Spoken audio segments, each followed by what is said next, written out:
Hello YouTube, this is Charlie426, and today we have the review of the P-Bandai exclusive or P-Bandai exclusive HGUC Gundam Unit 5, or some people call it GO5. Now, about 9 months ago, I actually reviewed the Unit 4, and that was a very great kit. I really loved it. The build was fun. I had pretty much not many issues with it.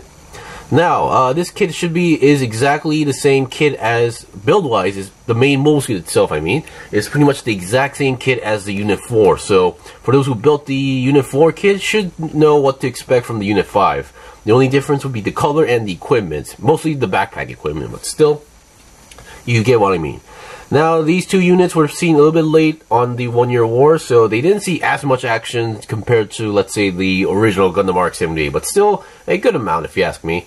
Now, the Unit 4 he never survived. Of course, there was a manga where there was an alternative universe where this guy did survive, but either way, the Unit 5 did survive in either way, but we never knew what happened to the mobile suit in later, because we never seen any reference of it no longer.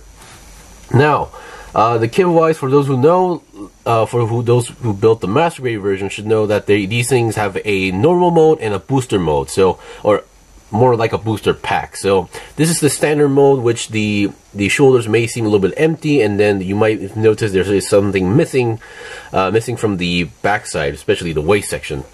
So that's that. So the booster pack would allow these moves to fight longer in the battle, because they would provide the unit with more energy, basically.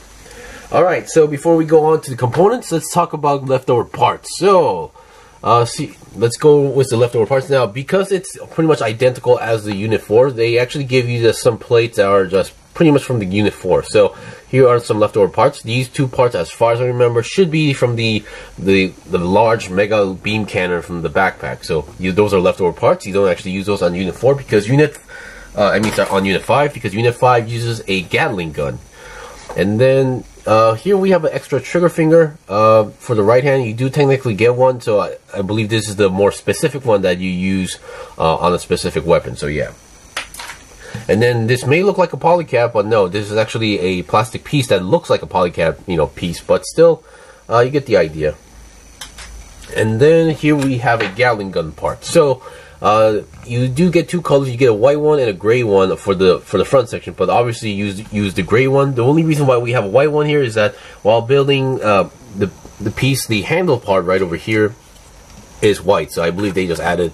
While making the mold, they just added this part as well, so which is why you have a white one. Of course, this might be beneficial to some people, because for those who like to color their parts, this might be more useful compared to the gray one, because white is much more easier to color. So that's that. And then here we have some stickers. So here, these are the main stickers. Now, most of these should be exactly the same. The only difference would be this one as well. This one actually goes onto the Gatling gun, but I really did not want to apply it, so I just didn't. And then, as you can see, I did not use the ones that are meant for the scope on the beam rifle, because these just look really bad as well. Now, usually I would color the V-shaped symbol on the crotch area, but I ran out of gold Gundam marker, so it won't be gold today. Other than that, everything is exactly the same. We get 1, 2, 3, 4, 5, 6 stickers for the shield. I'll show you guys later. We have the eye stickers, and these two stickers that goes on the lower leg area, and then we get the 2 head cameras for front and back. And then we get these yellow parts, which are wait a minute. This one I'll just show you guys where exactly it goes, because it's one of those stickers that just don't really come into my mind as well. Oh yeah, so these stickers are the one that goes onto the lower leg. These are the ones that goes onto the feet. Yeah, sorry about that. I just got confused for a moment.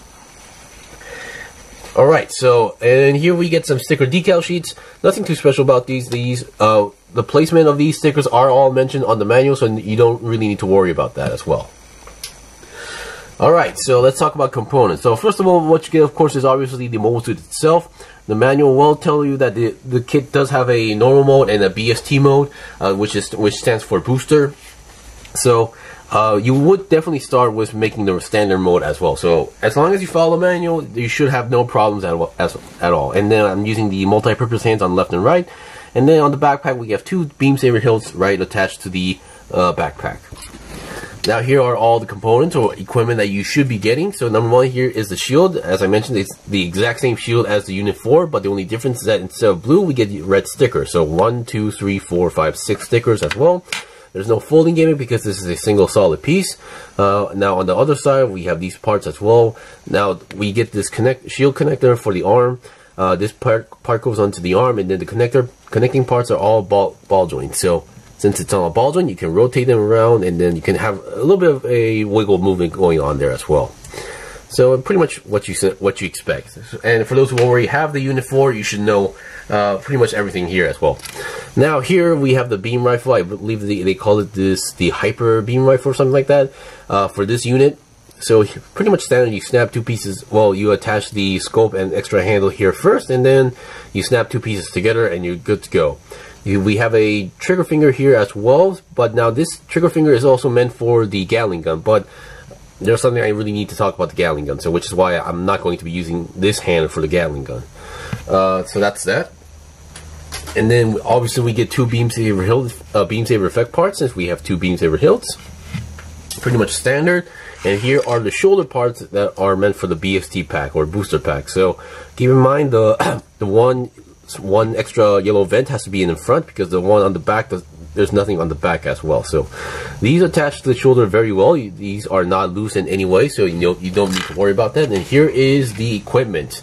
Here is the main equipment. So pretty much like the Pale Rider, what they tell you to do is that, at least in this case, the manual did not really make it confusing, because if I remember correctly, or at least I mentioned something very similar, where the Pale Rider manual made it really odd, how it just didn't make any sense, where they wanted you to wrap around this canister and then go through the backpack and then reattach it here. And that really didn't make any sense, but at least in this manual they went very simple. It just tell you to go through here directly right away. So now attaching this to the backpack in this form is no problem as well.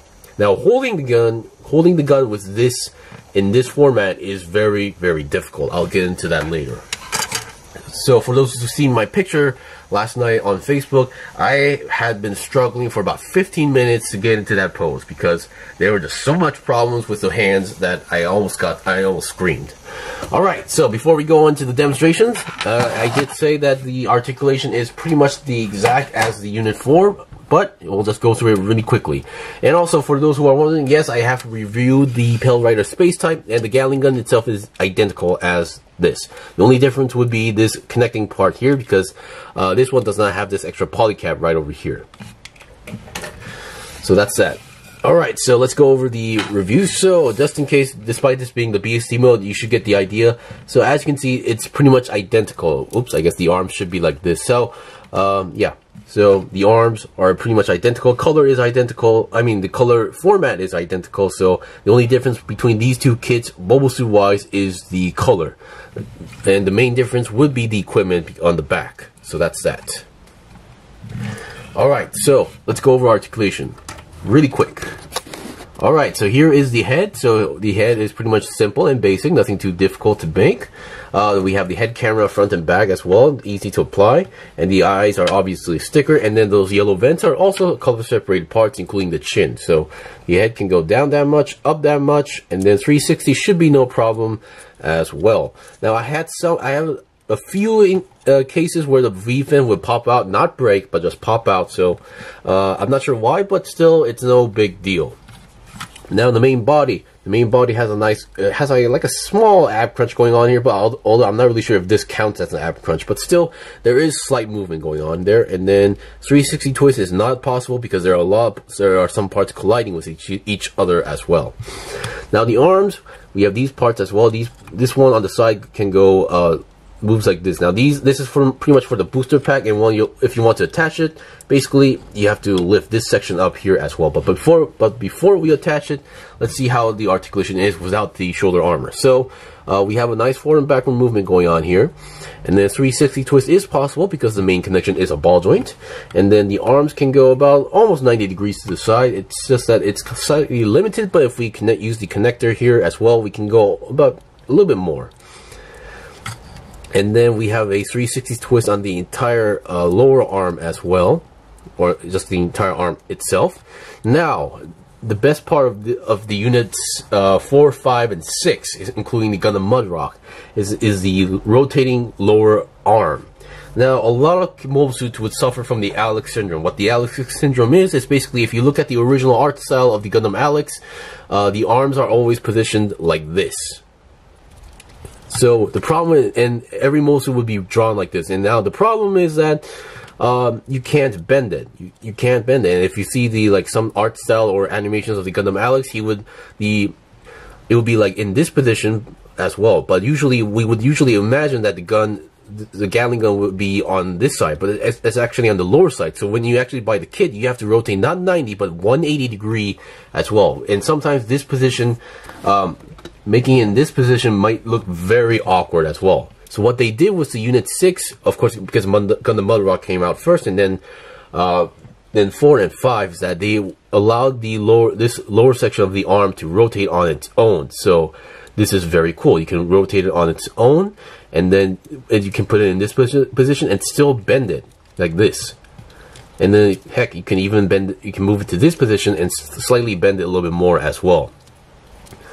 And then if you still want more articulation, just put it in this position and then give it a whole nice bend. So that's a very nice bend going on here. So really, I'm really glad they fixed that. So if they ever actually do make a Gundam Alex Revive, they have to do this. If they don't, I might get actually a little bit angry.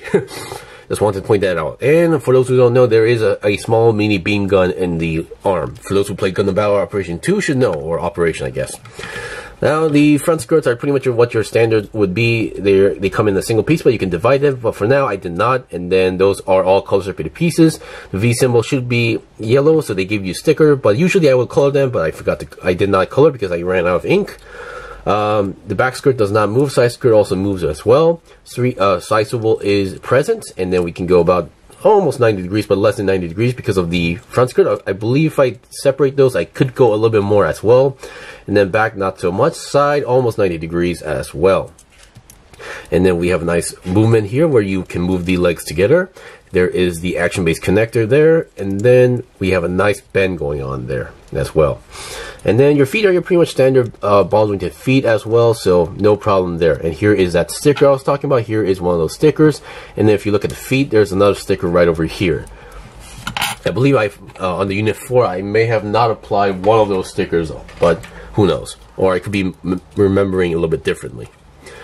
But still, that's pretty much it. Now, before we go to the demonstration, let's see how these shoulders attach. So you get one of the shoulders. Actually, since I prepared this one side, they're pretty much standard. You open this top patch here on the shoulder, and then you just attach it. You just pretty much match the location there, and then you just clip them on.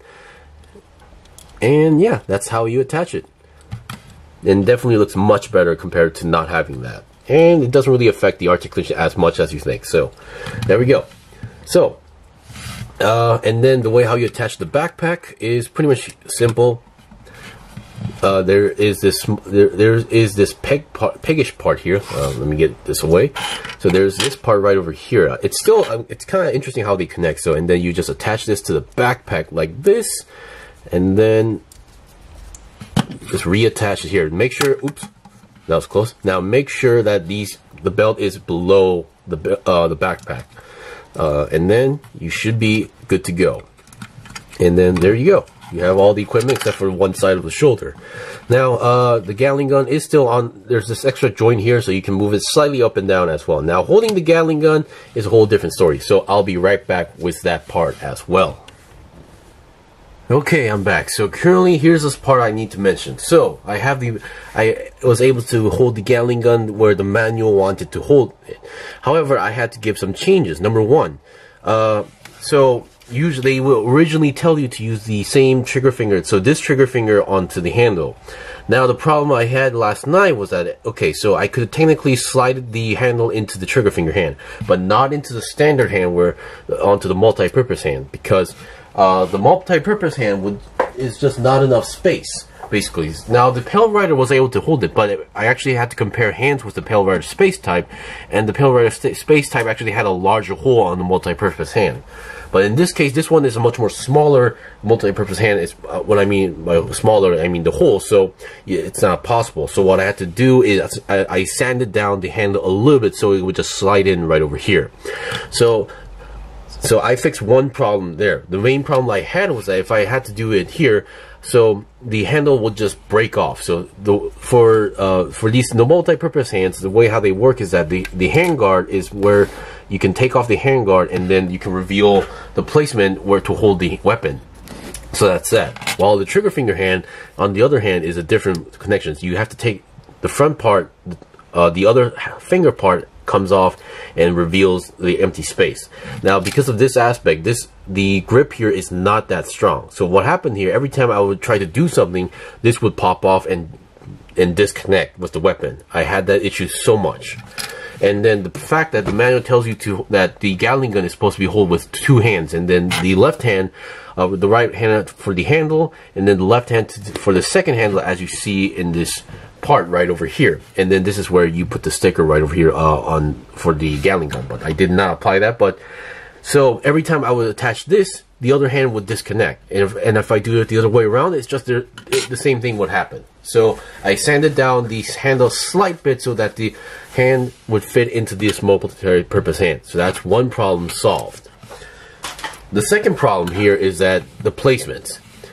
So as you can see, the chain belt starts from here, goes back through the backpack and comes through here, and then connects to this part here. So as you can see, it's barely just enough. It's barely enough. So this is where the problem happens. There's just too much tension on this Gatling belt, and it's very stiff. It just can't hold the gun in a proper position other than like this. I mean, I can technically force it, but it just won't move that much because there's too much tension. So this is what I suggest you do if you want to like use the Gatling gun a little bit more, better. So number one is to basically so here's what I would do. Detach here, detach the Gatling belt canister here, get rid of this part right over here, or you can just attach it to the other side like that, and reattach the backpack, and then this may require some flipping, but still attach it here, and now you have much more space, and it automatically just holds the Gatling gun to the front. So yeah, you have much more space and you're not limited as well in this position. So you can actually hold the Gatling gun a little bit more in a better position, like in this format. And looks much more better if you ask me. Of course, it might be tricky to start aiming because it's not exactly staring straight. But now you have a much more better range of movement with the Gatling gun. And if you have the Unit 4 together with you, these just look great together as well. So yeah, my final conclusion regarding this kit is that the mobile suit itself is great. It's a well-built mobile suit. The kit is built very well. Color separation is excellent. Granted, there are some stickers, but not too many. The articulation is fantastic, superb, and yeah. The only tricky part would be the equipment. So Unit 4 didn't have much problem holding these weapons together because they were just built well, and then the wires weren't that strong. This one, the chain belt was very stiff, and there weren't much because of the length. They should have made it longer or something like that, or made it more smoother because of how limited it was. It was a little bit tricky, but still, if you can work your way around it with it.